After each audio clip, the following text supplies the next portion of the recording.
Sejarah regresi. Istilah regresi ini diperkenalkan oleh Sir Francis Galton. Dia bilang regresi itu adalah kemunduran ke arah sedang. Ini adalah ilustrasinya. Jadi, orang tua berbadan tinggi akan cenderung memiliki anak ke orang tua yang berbadan sedang. Begitupun juga untuk orang tua berbadan rendah akan cenderung memiliki anak berbadan sedang. Pengertian regresi. Analisis regresi merupakan studi ketergantungan satu atau lebih variabel bebas terhadap variabel tidak bebas dengan maksud untuk meramakan nilai variabel tidak bebas. Contoh penerapan analisis regresi. Analisis regresi antara tinggi orang tua terhadap tinggi anaknya, antara pendapatan terhadap konsumsi rumah tangga, antara harga terhadap penjualan barang, antara tingkat upah terhadap tingkat pengangguran, antara tingkat suku bunga bank terhadap harga saham, antara biaya periklanan terhadap volume penjualan perusahaan. Di sini ada contoh scatter plot example, di mana pada gambar pertama adanya strong relationship, di mana hubungannya kuat dan juga searah. Yang kedua adalah hubungannya kuat namun tidak searah. Yang ketiga adalah hubungan yang lemah namun searah. Yang keempat, hubungan yang lemah namun tidak searah. Selanjutnya adalah yang tidak memiliki hubungan. Apa sih perbedaan mendasar antara korelasi dan regresi? Korelasi hanya menunjukkan sekedar hubungan. Dalam korelasi, variabel tidak ada istilah tergantung dan variabel bebas. Sedangkan untuk regresi menunjukkan hubungan pengaruh. Dalam regresi terdapat istilah tergantung dan variabel bebas. Istilah dan notasi variabel dalam regresi. Saya sebutkan beberapa. Variabel bebas, variabel yang menjelaskan, variabel peramal. Untuk Y, variabel tergantung, variabel yang dijelaskan, variabel yang diramalkan. Di sini teman-teman bisa baca untuk atau screenshot video ini. Persamaan regresi. Persamaan regresi linear sederhana itu rumus umumnya adalah Y sama dengan A plus BX, di mana A itu adalah jumlah Y dikurangi B dikali jumlah X dibagi jumlah data. Untuk B sendiri adalah jumlah data dikali jumlah X kali Y dikurangi jumlah X dikali jumlah Y dibagi seluruhnya jumlah data dikali jumlah X kuadrat dan dikurangi jumlah X dikuadratkan. Persamaan regresi sederhana seperti yang sudah dibahas sebelumnya, yaitu Y sama dengan A plus BX, di mana keterangannya itu Y nilai taksiran untuk variabel tak bebas Y, A adalah nilai Y ketika nilai X sama dengan 0, B merupakan kemiringan garis regresi, X nilai tertentu pada variabel bebas. Data real hampir tidak pernah jatuh tepat pada garis lurus. Hal ini menunjukkan bahwa terdapat perbedaan antara pengamatan atau Y dengan perkiraan atau taksirannya, yaitu Y topi. Perbedaan-perbedaan dari beberapa nilai pengamatan dengan nilai perkiraan atau taksirannya disebut simpangan. Simpangan itu menandakan adanya kesalahan atau error di dalam hasil perakiraan. Dalam hal ini dipakai suatu kriteria bahwa persamaan regresi linear yang paling baik adalah persamaan regresi linear yang mempunyai total kuadrat error paling minimum. Untuk memperoleh total kuadrat error paling minimum tersebut dipakai metode kuadrat minimum. Dengan metode ini, persamaan regresi linear akan mempunyai total kuadrat error minimum bila mana nilai A dan B ditentukan dengan rumus berikut. Teman-teman boleh screenshot pada bagian video ini. Buktinya, setiap terjadi simpangan error terdapat kesalahan. Error atau yang kita sebut E. Error atau E ini antara nilai-nilai Y1, Y2, Y3, dan seterusnya sampai Yn dengan nilai taksirannya yaitu Y topi 1, Y topi 2, Y topi 3, sampai Y topi N berturut-turut adalah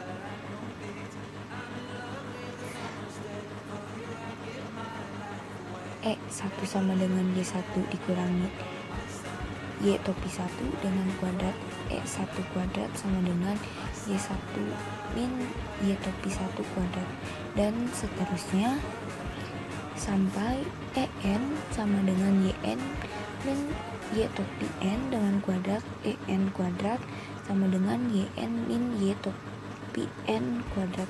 Jika kita jumlahkan akan diperoleh sigma EI sama dengan sigma YI min Y topi I dengan kuadrat sigma EI kuadrat sama dengan sigma YI min Y topi I dikuadratkan, di mana I itu sama dengan 1, 2, 3 dan seterusnya.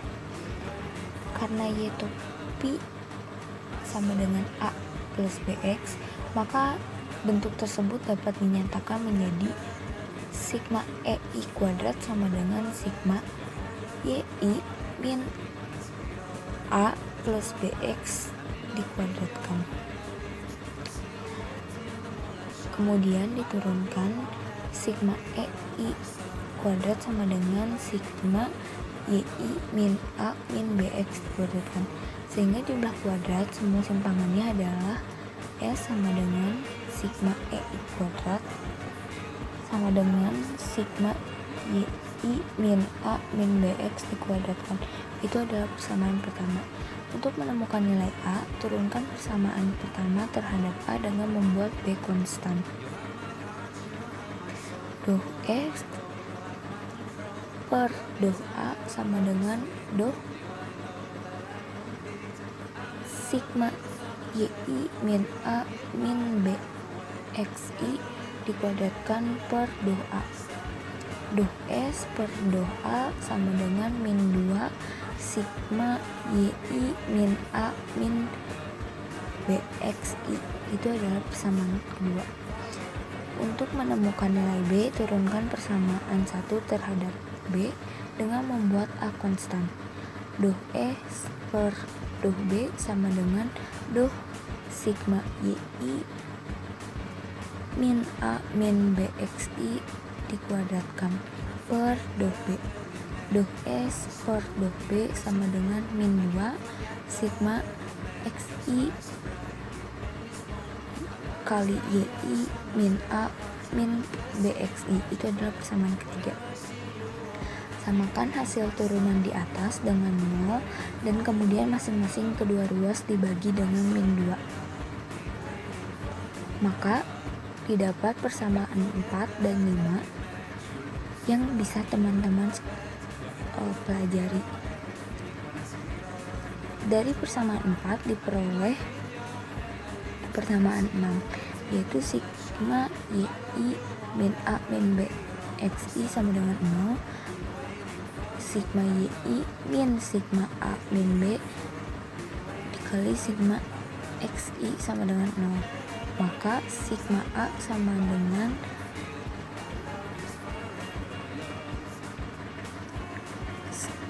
sigma YI min B sigma XI, didapat persamaan 6. Bagi kedua ruas dengan N, maka diperoleh sigma A per N sama dengan sigma YI per N min B sigma XI min N.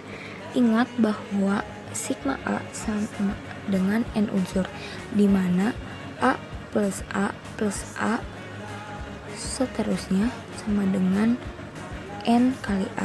Dengan demikian persamaan 6 berubah menjadi NA per N sama dengan sigma YI per N min B sigma XI per N.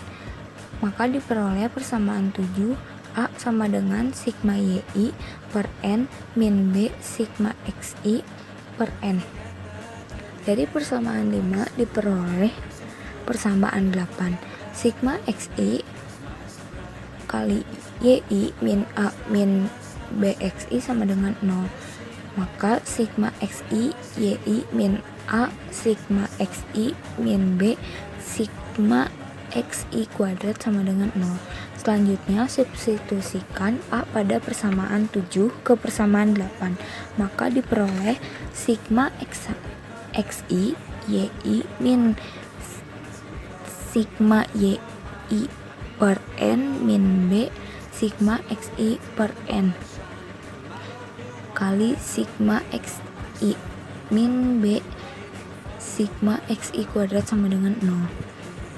Kemudian sigma XI YI min sigma XI sigma YI per N ditambah B sigma XI kuadrat per N dikurang B sigma XI kuadrat sama dengan 0. Kalikan kedua ruas dengan N maka diperoleh sebagai berikut. Teman-teman boleh screenshot. Pembilang dan penyebut dikalikan dengan minus 1 sehingga diperoleh persamaan 9. Dari persamaan 7 dan persamaan 9 dengan menghilangkan indeks I pada variabel XI dan variabel YI maka diperoleh A sama dengan sigma Y per N min B sigma X per N dan B N sigma XY min sigma X sigma Y dibagi seluruhnya N sigma X kuadrat min sigma X dikuadratkan. Dengan demikian rumus telah terbukti. Langkah-langkah pengujian. 1. Uji signifikansi atau keberartian. Uji signifikansi digunakan untuk mengetahui atau untuk membuktikan apakah variabel bebas independen memiliki pengaruh atau tidak terhadap variabel terikat dependen.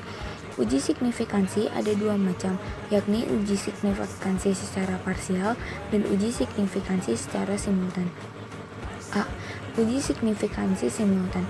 Uji signifikansi simultan digunakan untuk membuktikan apakah secara bersama-sama keseluruhan beberapa variabel bebas independen berpengaruh terhadap variabel terikat dependen. Pengujian signifikansi simultan dilakukan dengan pengujian F yang dicapai dengan menggunakan rumus seperti di bawah ini, di mana F sama dengan uji statistik F, K sama dengan banyaknya variabel dependen, N sama dengan banyaknya sampel, SSR merupakan sum square regresi, jumlah kuadrat regresi, SSE sum square error, jumlah kuadrat residual DBR, derajat bebas regresi, hipotesis H0 sama dengan beta 0 sama dengan beta 1 sama dengan 0, tidak ada pengaruh signifikan secara simultan variabel bebas terhadap variabel terikat. H1 beta 0 tidak sama dengan beta 1 tidak sama dengan 0.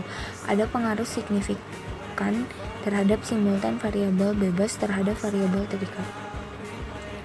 Uji signifikansi simultan. Kriteria pengujian. Statistik uji F. Jika statistik uji F lebih besar dari F tabel, maka H0 ditolak, sehingga secara simultan variabel bebas independen berpengaruh terhadap variabel terikat dependen. Sebaliknya, jika uji statistik F kurang dari F tabel, maka H0 diterima, sehingga secara simultan variabel bebas dependen tidak berpengaruh terhadap variabel terikat dependen. Nilai probabilitas p-value. Jika probabilitas dari statistik uji F kurang dari alfa, maka H0 ditolak, sehingga secara simultan variabel bebas independen berpengaruh terhadap variabel terikat dependen. Sebaliknya, jika probabilitas dari uji statistik F lebih besar dari alfa A, maka H0 diterima, sehingga simultan variabel bebas independen tidak berpengaruh terhadap variabel terikat dependen.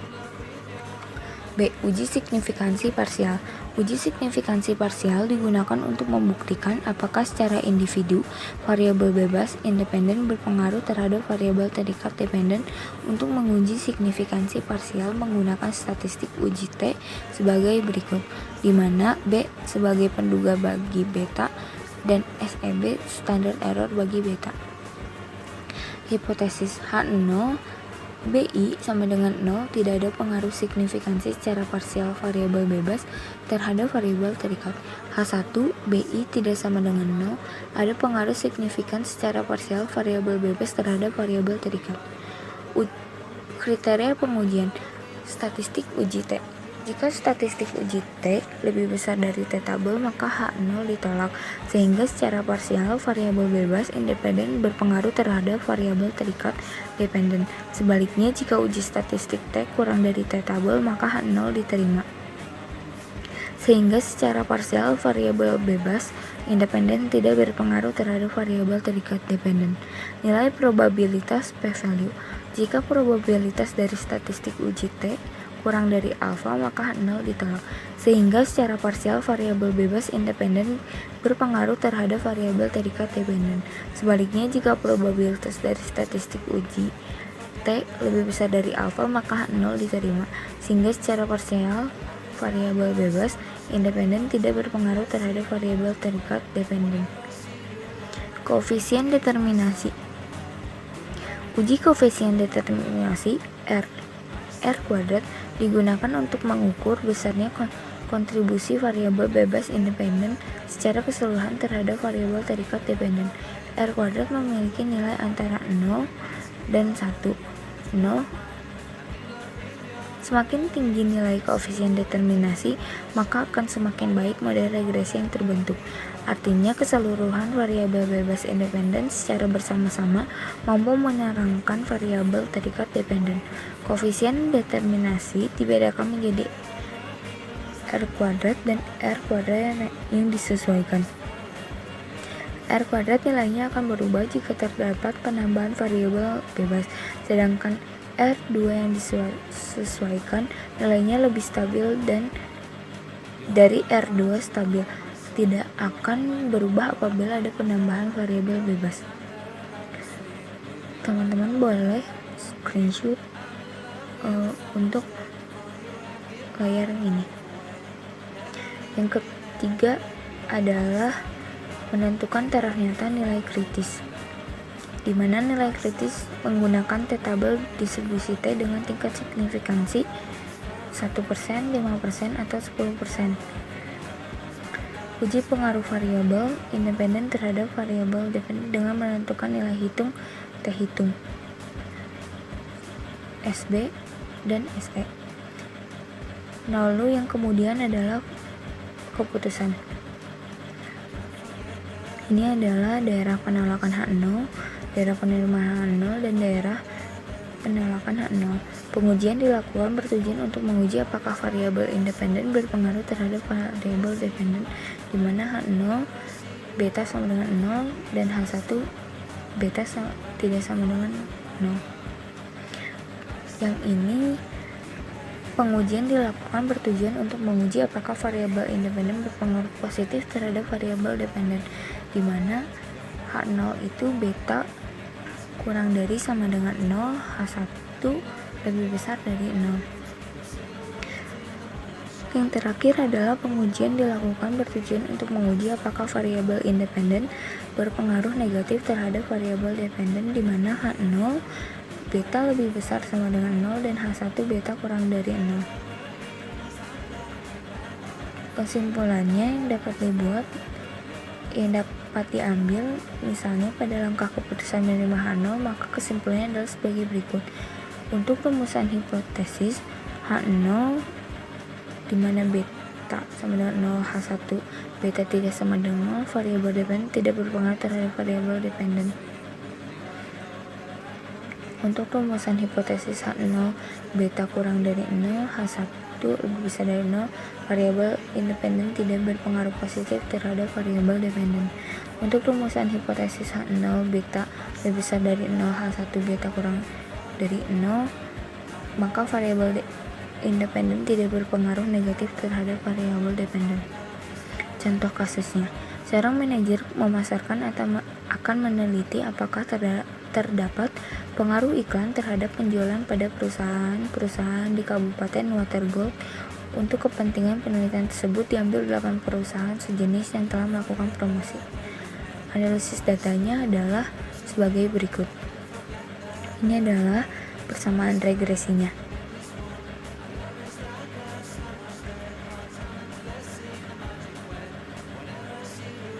Maka didapat Y sama dengan 40,082 ditambah 1,497X. Berikut adalah nilai prediksinya. Teman-teman bisa screenshot.